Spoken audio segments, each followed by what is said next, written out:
Σε ιδανικές συνθήκες, οι διακοπές αναμένεται να λειτουργούν κάπως σαν διακόπτης επαναφοράς, προσφέροντας στα εργαζόμενα άτομα χώρο και χρόνο να αποσυνδεθούν, να ανακτήσουν δυνάμεις και να επιστρέψουν στο έργο τους με ανανεωμένη ενέργεια. Αλλά συχνά η πραγματικότητα είναι διαφορετική.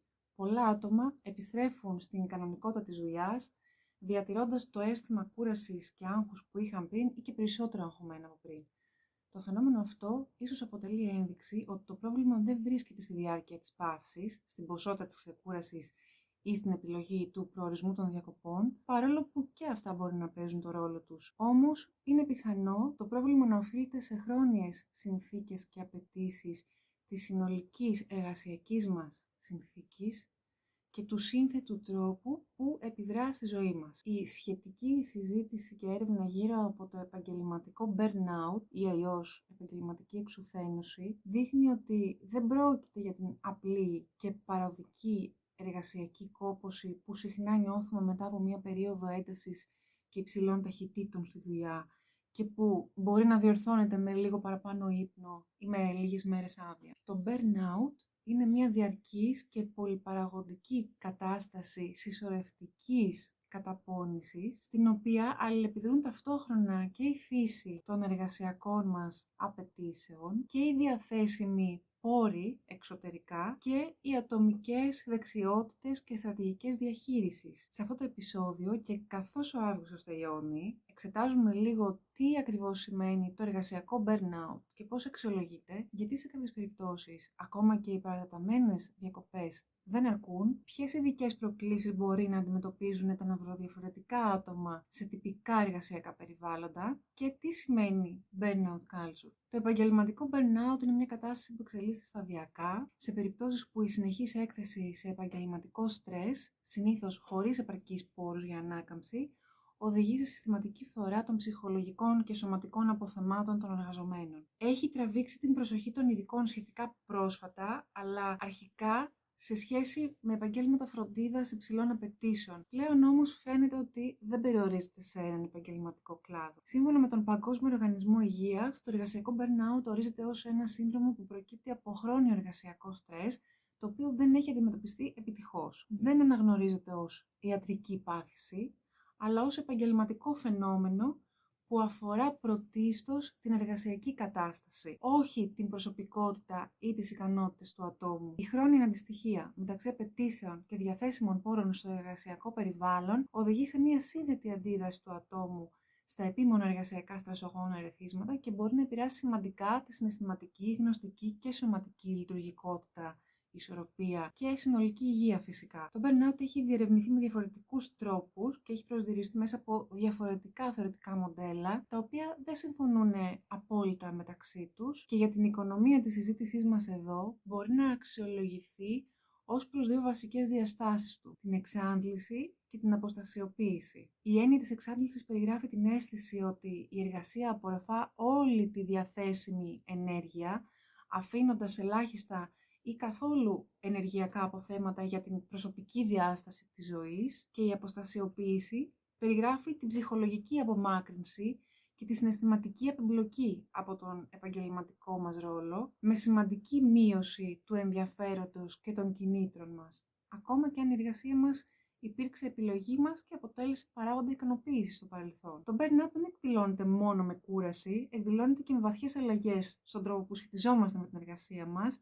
ενώ υπάρχουν και σημαντικές διαφοροποιήσεις από άνθρωπο σε άνθρωπο. Παράδειγμα, καλό είναι να μην παρασυρώμαστε από την φαινομενικά υψηλή λειτουργικότητα ενός ατόμου στην εργασία. Πολλά άτομα μπορεί να συνεχίζουν να εργάζονται με υψηλή παραγωγικότητα, αλλά να αισθάνονται εσωτερικά αποκομμένα και να μην βρίσκουν πλέον νόημα στο έργο τους.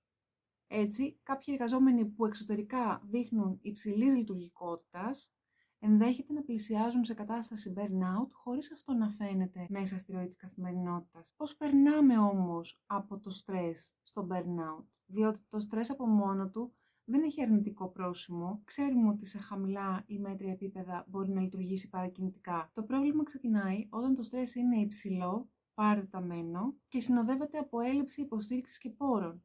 Σε αυτή την περίπτωση, οι ατομικοί μηχανισμοί αποκατάστασης δεν μπορούν να επιδιορθώσουν τις διάφορες φθορές και να εξισορροπήσουν τον οργανισμό. Κάθε φορά που ενεργοποιείται η αντίδραση στρες και το συμπαθητικό νευρικό σύστημα, το σώμα εκτίθεται σε υψηλές συγκεντρώσεις ορμονών όπως η κορτιζόλη και η αδρεναλίνη. Όταν αυτό συμβαίνει χρόνια και κατ' εξακολούθηση, οι φυσιολογικοί μηχανισμοί έκτακτης ανάγκης θύρονται και οδηγούνται σε γενικότερη δυσλειτουργία, με αποτέλεσμα το άτομο να περνά σταδιακά σε κατάσταση βαθιάς εξάντλησης. Η διαδικασία της φθοράς των φυσιολογικών μηχανισμών απόκρισης στο στρες μπορεί να διεξάγεται αργά μέσα από τη συσσόρευση φορτίων στρες που δεν προκαλούν απαραίτητα κάποια έντονη κρίση ή ρήξη και έτσι μπορεί να διαφύγουν της προσοχής μας για καιρό. Η ανάκαμψη από burnout απαιτεί συστημικές αλλαγές στο εργασιακό περιβάλλον και στις ατομικές στρατηγικές διαχείρισης στρες. Αν το εργασιακό περιβάλλον δεν προσφέρει επαρκείς πόρους σε σχέση με τις απαιτήσεις,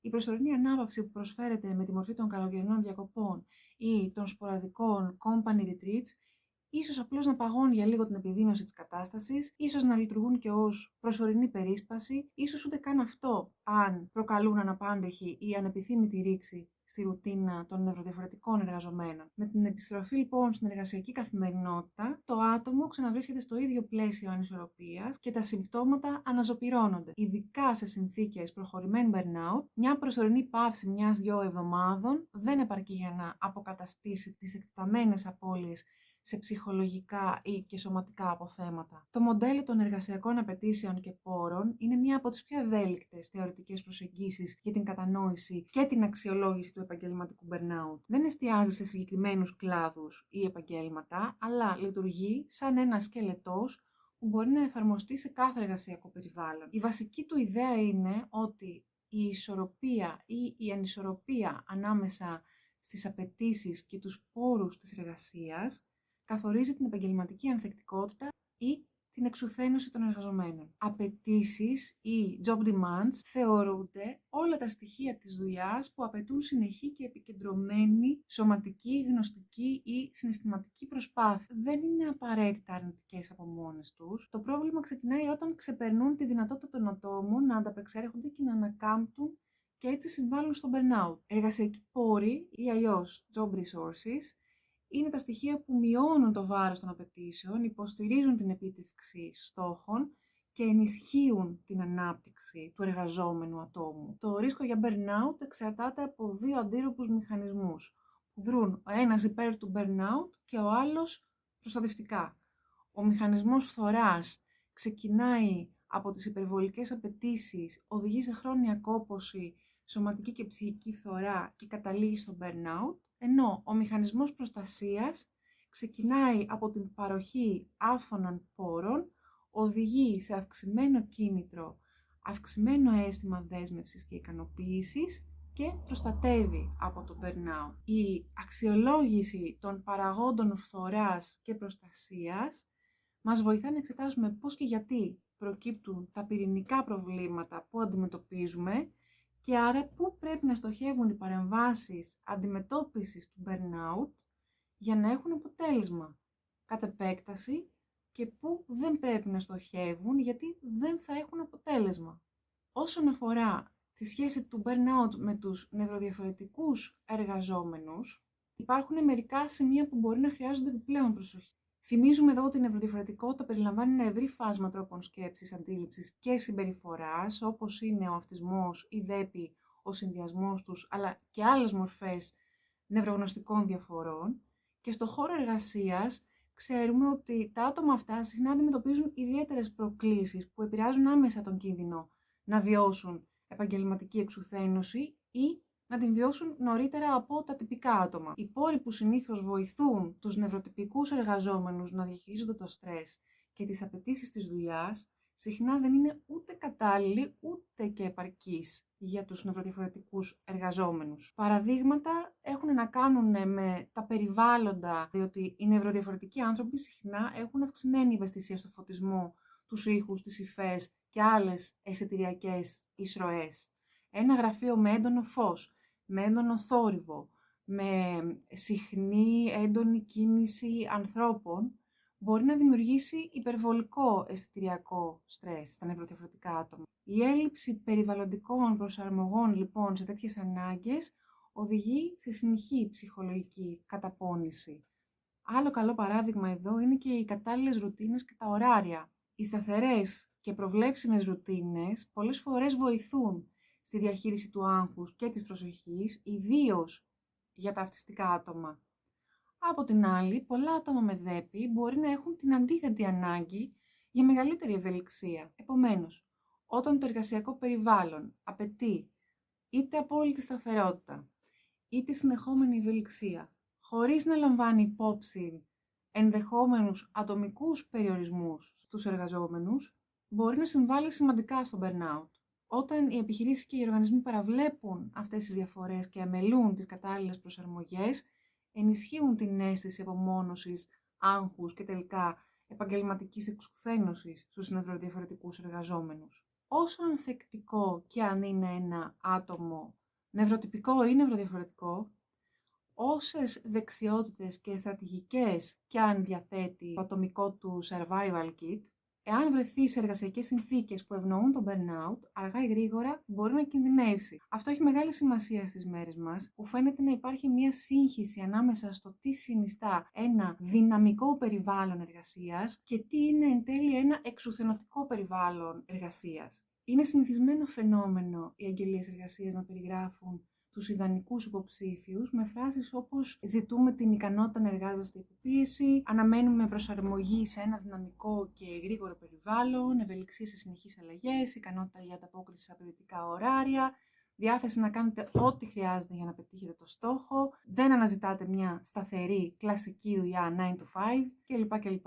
Αν και αυτά είναι στοιχεία που συνήθως εκφράζονται με μια θετική γλώσσα, συχνά αποτελούν ενδείξεις μιας βαθύτερης εταιρικής ή οργανωσιακής κουλτούρας που συστηματικά ευνοεί το burnout. Όταν οι απαιτήσεις του οποιοδήποτε επαγγελματικού ρόλου υπερβαίνουν τους διαθέσιμους πόρους που προσφέρονται στο εργαζόμενο άτομο, το αποτέλεσμα είναι η σταδιακή εξάντληση. Η κουλτούρα του burnout δεν προκύπτει από τις σποραδικές και μεμονωμένες κρίσεις και εντάσεις στη δουλειά, αλλά από τη σταθερή δομική προσδοκία ότι τα εργαζόμενα άτομα πρέπει να λειτουργούν διαρκώς σε συνθήκες έκτακτης ανάγκης και να είναι έτοιμα να ανταποκριθούν στο οτιδήποτε. Αυτό μπορεί να σημαίνει ότι στα εργασιακά περιβάλλοντα που διακρίνονται από αυτή τη φιλοσοφία μπορεί μεταξύ άλλων να συναντήσουμε κανονικοποίηση των καταχρηστικών υπεροριών και των παραβιάσεων των ωραρίων, απουσία πραγματικής άδειας, όταν οι εργαζόμενοι δέχονται επαγγελματικά email και τηλέφωνα στην άδειά τους, συνεχή και χωρίς δομή εναλλαγή στόχων σε ατομικό ή ομαδικό επίπεδο,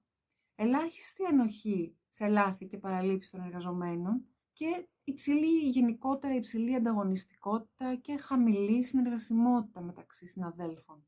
Τέτοιες πρακτικές όχι μόνο αυξάνουν δραστικά την πιθανότητα επαγγελματικής εξουθένωσης, οριζόντια στο προσωπικό μιας εταιρείας, με ό,τι αυτό συνεπάγεται για τα εργαζόμενα άτομα και τις ομάδες, αλλά μακροπρόθεσμα έχουν και πολύ σοβαρές επιπτώσεις στην ίδια την εταιρεία, στον ίδιο τον οργανισμό, αν σε μια αγγελία εργασίας βλέπουμε επαναλαμβανόμενες λέξεις κλειδιά που υπονοούν ότι η υπερκόπωση είναι αναμενόμενη ή ότι ο χρόνος και η ψυχική μας ανθεκτικότητα θεωρούνται ανεξάντλητοι πόροι, αυτό είναι μια ένδειξη ότι επικρατεί μια συνολική εταιρική κουλτούρα που αντί να προλαμβάνει το burnout, το κανονικοποιεί. Κλείνοντας σταδιακά αυτό το επεισόδιο, χρειάζεται λίγο να επαναπροσδιορίσουμε τι σημαίνει πραγματικά ανάκαμψη και τι σημαίνει ξεκούραση όταν μιλάμε για επαναφορά από το burnout. Συνήθως η γλώσσα της ξεκούρασης συνδέεται με μία παθητική στάση, δηλαδή με τον ύπνο, με το άραγμα, με την αποχή από υποχρεώσεις. Όταν όμως συζητάμε για ανάρρωση και ανάκαμψη από burnout,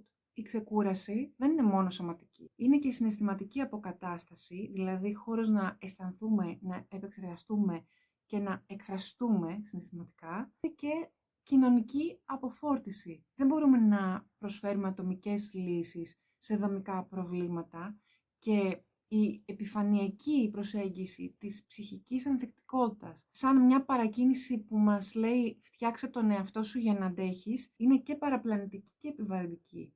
Οι ατομικές στρατηγικές δεν αρκούν αν το περιβάλλον παραμένει μη προσαρμοστικό. Χρειάζονται στοχευμένες συνδυαστικές παρεμβάσεις που μειώνουν τους στρεσογόνους παράγοντες και σε επίπεδο ομάδας και οργανισμού και σε ατομικό επίπεδο, μέσα από την αναγνώριση και προστασία των ατομικών ορίων και αναγκών και μέσα από την ενεργητική φροντίδα του εαυτού. Όταν όμως παρατηρήσουμε ότι το άγχος, το αίσθημα εξάντλησης και το αίσθημα αποστασιοποίησης επιμένουν σε βάθος χρόνου και δεν επηρεάζονται από τις επιμέρους προσπάθειες αντιμετώπισης, τότε είναι πιθανό να χρειαζόμαστε επαγγελματική υποστήριξη που μπορεί να μας προσφέρει εργαλεία για την αναγνώριση, τη διαχείριση και την αντιμετώπιση των στρεσογόνων παραγόντων, την ανάπτυξη προσωπικών στρατηγικών ανθεκτικότητας και βέβαια την ψυχοεκπαίδευση και την ανάπτυξη δεξιοτήτων συνεργασίας και οριοθέτησης στη δουλειά. Κλείνοντας αυτό το επεισόδιο, τονίζουμε ότι το επαγγελματικό burnout είναι σαφής ένδειξη ότι κάτι βαθύτερο χρειάζεται προσοχή και η φροντίδα του εαυτού μας και η αλλαγή των συστημάτων που μας περιβάλλουν είναι δύο όψεις του ίδιου νομίσματος και της ίδιας προσπάθειας να ζούμε και να εργαζόμαστε με βιώσιμο τρόπο και με σεβασμό στις ατομικές και ομαδικές ανάγκες.